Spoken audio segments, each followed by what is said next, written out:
70% of divorces are initiated by women, and most of the men involved never saw it coming. So let that sink in for a moment, you beautiful disaster. I'm Mitchell Palmer. You know my name, damn it, and the world should know yours too. But right now you're questioning everything you thought you knew about your marriage. The numbers don't lie. 43% of marriages end in divorce. 70% are initiated by women. 85% of men report being completely surprised by the divorce filing. 65% of men stay in unhappy marriages due to financial fears. Now, here's the mind-blowing part. Most men are blindsided, not because they weren't paying attention, but because they were conditioned to ignore the signs. So your brain has been programmed to normalize the abnormal, to accept the unacceptable, and to blame yourself for what took two people to create.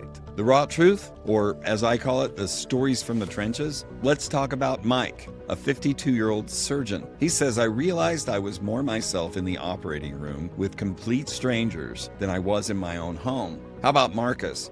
He's a 43-year-old Silicon Valley executive. He says, I spent 15 years building the perfect life on paper, a corner office, a beautiful wife, 2 kids, a vacation home. And then one Tuesday morning over breakfast, she casually mentions divorce, like she's discussing the weather. I nearly choked on my coffee, he says. Looking back, the signs were there. I just couldn't let myself see them. How about David, a 39-year-old school teacher? David said, my wake-up call when my 8-year-old asked why I always look sad when mommy comes home.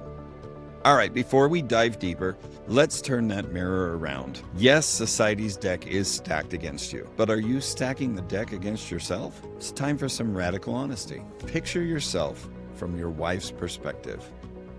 What patterns would she see? What promises have you made and broken? Where have you chosen comfort over growth? Listen carefully. What's happening in your marriage isn't just about happiness or unhappiness.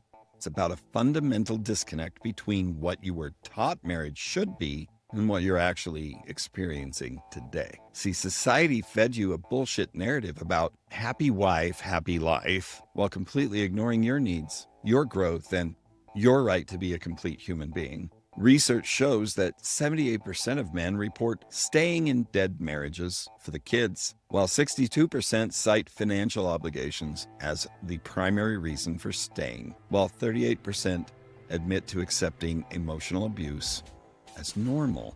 Here's a truth bomb that might sting. Sometimes we use society's bullshit as a shield to avoid facing our own. So let's do some work here.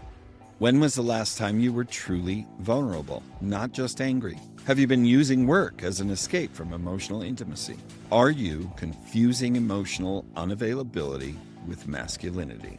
What parts of yourself have you abandoned in the name of being the man? Let's talk about that switch in your brain that's been flipped to the survival mode for so long you've forgotten what it feels like to thrive. You've been running your life and your relationship on autopilot. You've been responding to triggers with pre-programmed responses. That worked once upon a time. Now they're keeping you stuck in a loop of frustration and resentment. When your wife says, you never listen, what she might really be saying is, you don't do what I want. When she says, you're not emotional enough, she might mean, you don't show emotions the way I want you to. See the pattern? It's not about communication. It's about control. So these are the questions that will help you break into your own reality. 1, if your marriage was a color, and look, before you say it, I know, sounds cheesy and cringeworthy, but bear with me. If your marriage was a color, what color is it now versus when you started?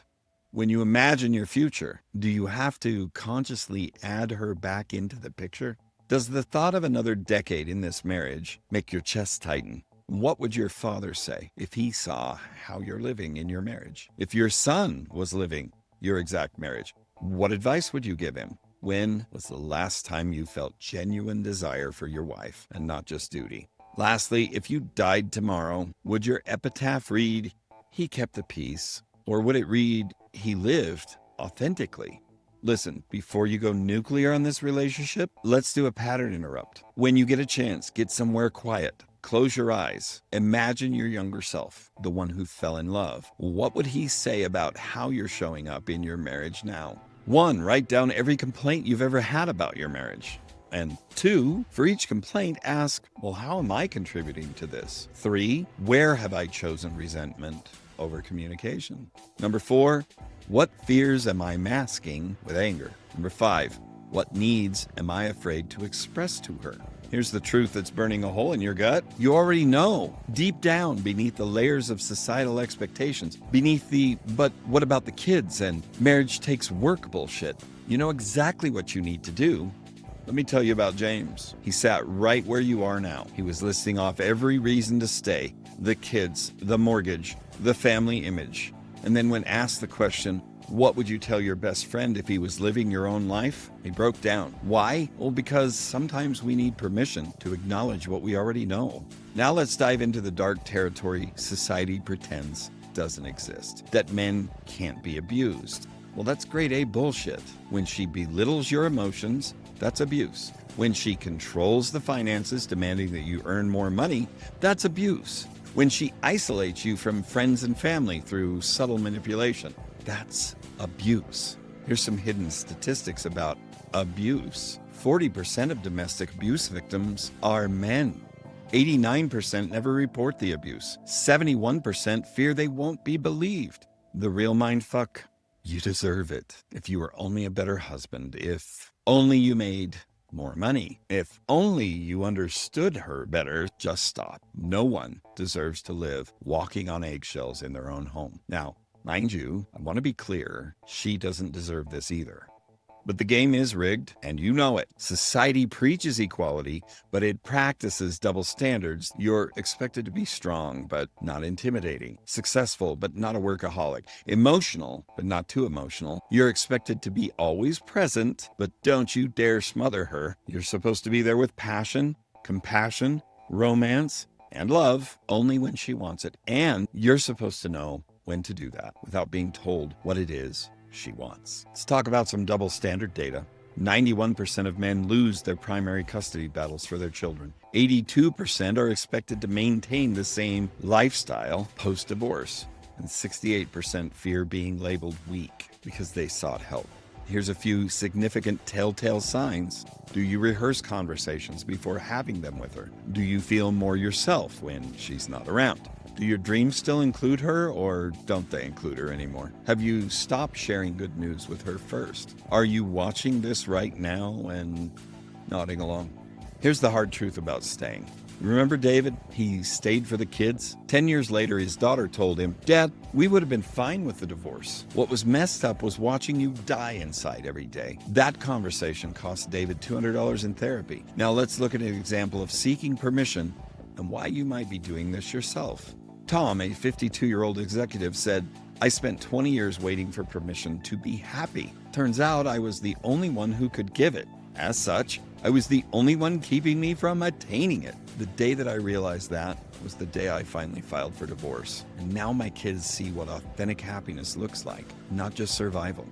Remember that the answer isn't in your head, though. It's in your gut. So your body knew the truth before your brain was ready to hear it. That knot in your stomach when you pull into the driveway, that's not anxiety. That's clarity. And it's trying to break through the bullshit. Living in a soul-crushing marriage isn't noble. It's slow suicide. Your kids aren't learning about love. They're learning about survival. They're not seeing strength. They're seeing submission. Is that really the legacy you want to leave? But why do men stay silent?